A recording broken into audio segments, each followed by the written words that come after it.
State Democrats and Republicans make their pitch to voters ahead of next month's primary election.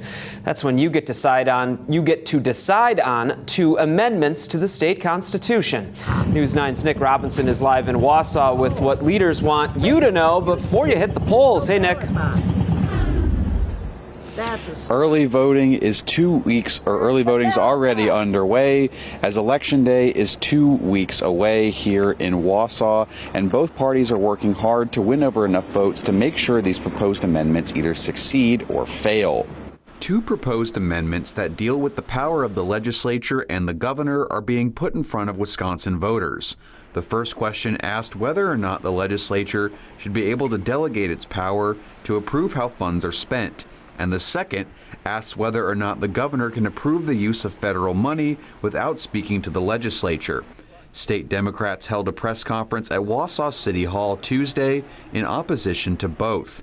Yi-Lang Zhang, who is running for an assembly seat this fall, says that federally funded programs like ARPA funds for child care programs have helped the community greatly, and that Governor Evers should not be blocked from approving them. Governor Tony Evers helped deliver this funding for us, and now he wants to make permanent investments in our child care system. These initiatives had been obstructed by Republicans in our legislators who have refused to commit critical funding to extend this program.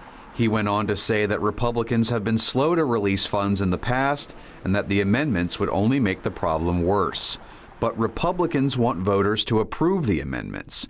Incumbent Representative Pat Snyder, Zhang's opponent, says the legislature should have a say in how federal money is spent, arguing the governor's office has too much say in spending. I just think that voting yes will be able to put the power of the purse back in to the people's hands with the representatives, and that it will bring more accountability and transparency to the whole process. Both sides say they will continue to push for and against the amendments all the way up to Election Day. Election Day is Tuesday, August 13th, but you can vote early if you want to, starting today. Polls are open from 7 a.m. to 8 p.m. Live in Wausau, Nick Robinson, News 9, WAOW.